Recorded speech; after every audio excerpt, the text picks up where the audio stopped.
Bonsoir à toutes, bonsoir à tous, bienvenue en direct dans ce quatrième tiers, peut-être le dernier quatrième tiers de la saison. Non. On va évidemment espérer que non. Gelsa a été mené 3-1 dans la série de demi-finale face à Fribourg-Gotteron, une défaite 4-3 ce soir. Nico, au terme de la rencontre, quel est le sentiment qui t'habite le plus? C'est que c'est pas fini. Oui, c'est C'est que c'est pas fini. Enfin, alors, il y a plein de choses qui m'habitent, mais la première chose que j'ai envie de dire, c'est ça, c'est que oui, ça fait mal. Oui, avant le match, on l'a clairement dit, c'était un match absolument à pas perdre. Oui, on sait que maintenant la mission s'annonce très compliquée, mais elle n'est pas impossible cette mission. Il va falloir aller gagner dimanche, il va falloir gagner ici mardi et retourner gagner là-bas. Donc c'est évidemment pas le scénario le plus le plus optimiste possible. Mais moi, c'est ce que je retiens, c'est que oui, ça fait chier. Je pense qu'il faut dire les choses clairement. On va pas se cacher derrière des mots alambiqués pour dire les choses. Mais il reste une série à terminer. Et pour l'instant, qu'elle l'est pas, il y a des motifs d'y croire. Et puis, je serais peut-être énervé après, mais pour l'instant, j'ai pas envie de tomber dans la négativité. Ouais, Je sais pas ce qu'il en est pour toi, mais ouais, moi, c'est un peu mon sentiment à l'heure actuelle. Je suis un tout petit peu en colère contre cette équipe quand même, parce que on l'a dit, hein, si nous on sait ce genre de choses, les joueurs qui ont beaucoup d'expérience le savent aussi, c'était un match important dans la série, soit il y avait 2 partout, soit il y avait 3-1, soit tu étais sûr de revenir ici la semaine prochaine, soit t'offrais à Fribourg des premiers pucks de série, et en fait on a vu un Fribourg-Gotteron qui a compris l'enjeu et qui après une minute s'était déjà créé 3 grosses occasions dans des Genevois qui étaient un tout petit peu apathiques, et Genève Servette qui a mis trop de temps à réagir, un Genève Servette qui s'est sabordé aussi quand même par moment, hein, dans le troisième tiers. Genève Servette marque rapidement le 4-2, on recommence à y croire. Vincent Praplan pour une pénalité stupide, Pouliot pour une pénalité stupide, vraiment Genève Servette qui s'est un peu tiré tout seul une balle dans le pied. Donc ouais, voilà, je suis un peu en colère contre cette équipe, mais après je te rejoins totalement sur le fait que c'est pas fini, que si on veut se rattacher à l'histoire, c'est déjà arrivé que Genève Servette remonte de 3-1 à 4-3 dans la série, ce sera pas facile. Il y avait la seule différence, c'est qu'il y avait l'avantage de la glace, ce qui n'est pas le cas cette année. Voilà, on parle beaucoup du mental de Fribourg-Gotteron, alors qui cette année est quand même bien différent, hein. Il faut vraiment détacher totalement même le Fribourg 2021 à ce Fribourg-là qui est quand même qui mérite de gagner ce soir. Et puis ouais, toujours un peu de regret, les mêmes que lors de l'acte 3, de se dire que oui, ce soir Fribourg a été meilleur, mais que si Genève Servette avait mis au fond ses occasions, le score aurait été différent. Même si ces occasions, cette fois, et c'est peut-être le premier match où c'est vraiment le cas, ces occasions sont venues presque des fois contre le cours du jeu, alors que Fribourg était la meilleure équipe. Mais voilà, si Genève Servette, il y a eu 2 contre 0, 1 contre 1 face à Reto Berra qui ont été manqués, alors que le score était encore soit de 1-0 pour Fribourg, soit de 0-0. Genève Servette qui prend un but en powerplay, alors Fribourg aussi, hein, qui encaisse un but en powerplay. Mais les deux s'annulent au final. Mais voilà, mais c'est quand même. Et on voit en fait sur le graphique des expected goals que le but fribourgeois a fait très mal à Genève Servette, et ensuite Fribourg a été la meilleure équipe. But marqué à 50 secondes de la fin du premier tiers. Enfin voilà, un peu en colère de la part de Genève Servette de ne pas avoir eu l'attitude de Fribourg, parce que l'attitude de Fribourg, j'ai trouvé excellente durant toute la partie. Ouais, ils ont fait leur match, encore une fois, ils ont rien volé, et chapeau à eux, finalement, ils sont venus, ils sont rentrés forts, ils ont fait douter cette équipe dès le départ. Les Genevois ont fait beaucoup d'erreurs. Je l'ai dit, hein, je crois, à un moment dans le commentaire, j'ai l'impression que Fribourg a concentré à peu près toutes ses erreurs lors de l'acte 2 ici, quand ils en prennent 7, et depuis, ils en font quand même très peu, et le peu qu'ils font, on n'en profite pas forcément derrière. Par contre, eux, dès qu'il y a une opportunité, voilà, Bertit lui offre 1 contre 0, enfin 1 contre Charlin, il y va, il marque. Alors il a probablement un peu l'ascendant psychologique sur Charlin du fait qu'il l'a déjà trompé dans cette situation lors de l'acte 1. Bertit, on connaît aussi son talent, donc c'est pas surprenant non plus. Mais voilà, Fribourg, encore une fois, ne vole rien. Et moi, il y a un truc que je t'ai dit que je voulais le dire. Je vais pas y passer 10 minutes, mais je te rejoins sur le fait que je suis en colère contre l'équipe à certains moments du match. Par contre, il y a des gens contre qui je ne suis pas en colère et qui ne sont, pour moi, et c'est mon avis, je le partage et c'est déjà pas mal, qui ne sont absolument pas responsables de la défaite de ce soir, contrairement à ce que certains vont probablement avancer, c'est les arbitres. Encore une fois, est-ce que les arbitres ont été parfaits? J'en sais rien. Déjà parce qu'on a un regard, il faut le dire, unilatéral, c'est-à-dire qu'on voit que ce qui nous arrange dans un sens et on voit probablement pas ce qui se passe dans l'autre. Et quand tu perds 4-3 et que tu es mené 4-1, il y avait 4-1. Il y avait 4-1. Quand tu es mené 4-1 à domicile, en prenant un but en box-play, en n'arrivant pas à convertir tes occasions en powerplay, en n'arrivant pas à concrétiser tes occasions en powerplay, en faisant des fautes débiles, parce qu'on pourra me dire ce qu'on veut, mais celles de Praplan et celles de Pouliot, elles sont les deux. On parle de celle-là, mais il y en a d'autres. Et il y en a d'autres. Donc, est-ce que les arbitres ont été excellents? Probablement pas. Mais c'est pas eux qui ont perdu ce match ce soir, c'est pas eux qui ont fait gagner Fribourg. Si Fribourg a gagné, c'est parce que Fribourg a marqué plus de buts que Genève Servette, qu'ils ont profité des occasions. Et en fait, mon souhait, ça serait qu'une fois, quand on discute avec les gens en dehors, avec les gens au boulot le lendemain, sur les forums, sur les réseaux sociaux, que le premier truc qui revienne après une défaite, ça soit pas ouais, mais les arbitres, ils ont pas tout sifflé. Parce qu'ils ont pas tout sifflé dans les deux sens. Et que, évidemment, que nous, on a un regard, comme je l'ai dit, unilatéral, on voit les choses que dans un sens. Mais je refuse de penser que les arbitres sont responsables de cette défaite, bien au contraire. Je l'ai dit une fois, c'est régulièrement le cas. Et c'est vrai que des fois, on discute avec des gens, moi ça m'est arrivé, ils posent des questions, ils connaissent la moitié des règles du hockey, par contre, ils viennent t'expliquer que les arbitres ont tout sifflé faux. Non, au bout d'un moment, concentrons-nous sur le hockey et les arbitres, laissons-leur faire leur boulot. On sait que c'est pas facile. Et en tout cas, ce soir, ça m'a pas frappé. Ouais, et puis moi, ce soir, ce qui m'a frappé par contre, c'est qu'on rigolait après l'acte 2 en disant oui, effectivement, du côté de Genève, il suffit de bloquer les Finlandais, mais c'était l'autre ligne qui marque, Joris Visi-Boson. Ce soir, j'ai l'impression qu'on a aucune ligne qui a réussi à vraiment sonner la charge. On a tenté de faire entrer Marc-Antoine Pouliot au troisième tiers, alors avec un succès tout relatif.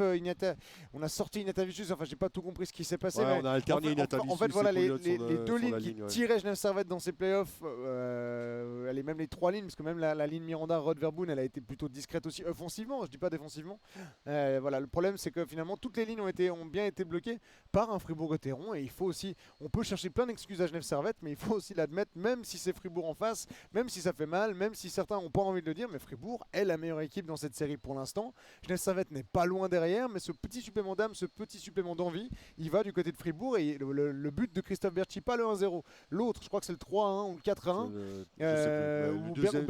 Où Berti a le temps de contourner la défense, de passer en charlant les défenseurs alors que l'espace est vraiment réduit, ça ne doit pas arriver. Et puis Genève Servette qui prend deux fois le même but. Vous vous souvenez de Marc qui distribuait des caviars à Artikainen et puis derrière le goal, et ben une fois c'est Jamiro Reber et une autre fois c'est je sais plus qui. Enfin voilà, Genève Servette.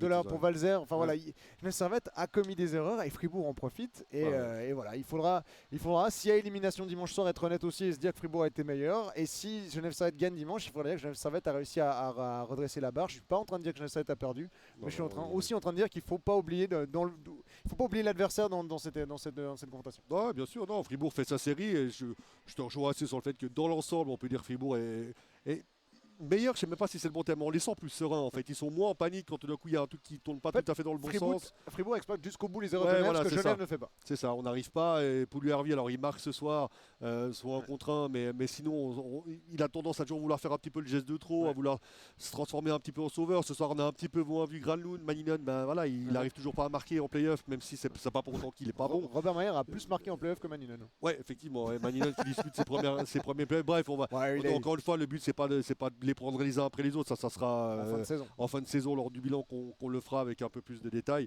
Mais voilà, il y a un match à aller gagner dimanche. Encore une fois, cette série elle n'est pas finie. Par contre, ce qui est sûr, c'est que si Genève Servette va gagner dimanche, il faut tout faire péter ici mardi. Oui.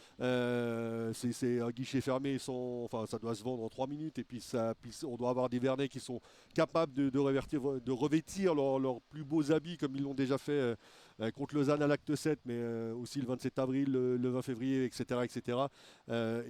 Si on a la chance de revenir voir un match au Vernet cette saison, il faut vraiment que le public joue son rôle, parce qu'à Fribourg, il va jouer son rôle. À Fribourg, ça va être insupportable. Alors l'autre jour, c'était pas terrible, mais dimanche, ça risque d'être assez long en fonction de comment le match se déroule. Ça peut être assez jouissif dans l'autre sens aussi. Bref, on a 2 nuits pour se remettre avant ça.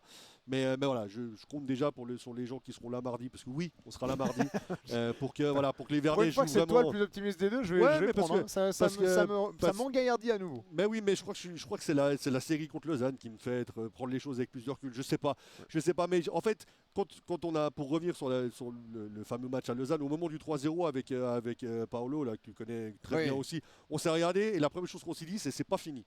C'est pas fini. C'était pas fini à 3-0 à l'acte 6 à Lausanne après 30 minutes. C'est pas fini à 3 dans la série contre Fribourg. Il y a encore des matchs à gagner pour Fribourg.